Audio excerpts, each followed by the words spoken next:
Hello viewers, வணக்கம். இந்த வீடியோவில் நம்ம பைப்பிங் த்ரெட்டே இல்லாமல் பைப்பிங் எப்படி ஈஸியாக பண்ணுறதுன்றதை பற்றி தான் பார்க்க போகிறோம்.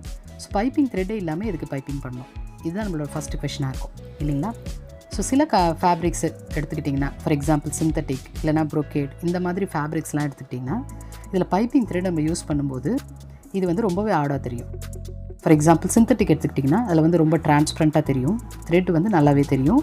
ப்ரோக்கேட் எடுத்துக்கிட்டிங்கன்னா அது வந்து ரொம்ப திக்காகிடும். ஸோ இந்த மாதிரி கேசஸில் நம்ம எப்படி பைப்பிங் த்ரெட்டே இல்லாமல் பைப்பிங் வைக்கிறது அப்படிங்கிறத பற்றி தான் இந்த வீடியோவில் நம்ம பார்க்க போகிறோம். சில ப்ளவுசஸில் வந்து நம்ம சாரியோட கலருக்கு ஏற்ற மாதிரி பைப்பிங் வைக்கிறதுக்காக கடையில் வாங்க ட்ரை பண்ணுவோம், அதுக்காக மெனக்கிடுவோம். அது மட்டும் இல்லாமல் அதுக்காக வந்து நம்ம காசும் செலவு பண்ணுவோம் இல்லைங்களா?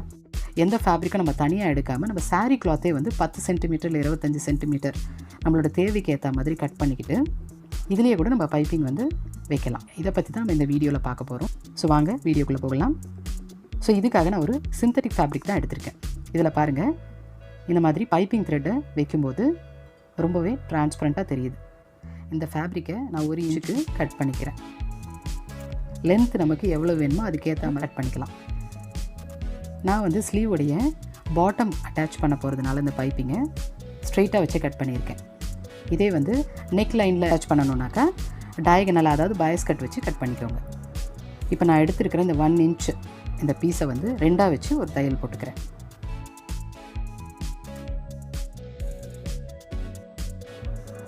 இப்போது நான் லைனிங்குடைய ராங் சைடு எடுத்து இதில் வந்து இந்த பைப்பிங் கிளாத்தை வச்சு அட்டாச் பண்ணுறோம். இதுக்காக சிங்கிள் ஃபுட், அதாவது ஜிப்பர் ஃபுட்டை யூஸ் பண்ணி நான் அட்டாச் பண்ணுறேன். இதுக்கு வந்து பைப்பிங்க்கு எவ்வளோ அளவு நம்ம விடுவோமோ அந்த அளவுக்கு விட்டு நான் அட்டாச் பண்ணிக்கிட்டே வரேன். ஒரே மாதிரி விட்டு அட்டாச் பண்ணுங்கள், அப்போ தான் பைப்பிங் பார்க்கறதுக்கு ஃபினிஷிங் நல்லாயிருக்கும்.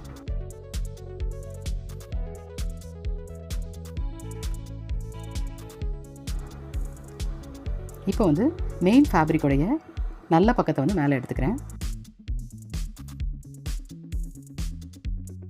அதுக்கு மேலே இந்த பைப்பிங் நம்ம பண்ணது வந்து உள்பக்கம் போகிற மாதிரி வச்சு இந்த லைனிங்கை வந்து இது மேலே அட்டாச் பண்ணுங்கள். ஏற்கனவே போட்டிருக்கிற இந்த தையல் மேலேயே வச்சு அட்டாச் பண்ணிக்கிட்டு வாங்க.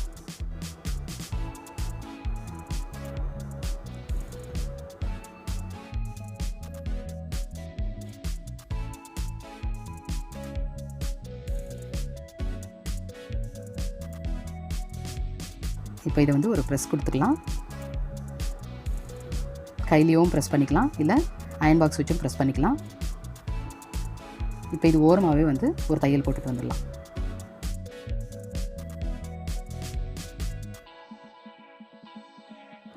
இந்த மெத்தடில் நம்ம பைப்பிங் போடும்போது ஃபினிஷிங் வந்து ரொம்பவே அழகாக வரும்.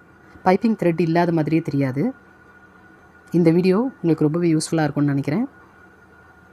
மீண்டும் மற்றொரு வீடியோவில் சந்திப்போம். நன்றி, வணக்கம்.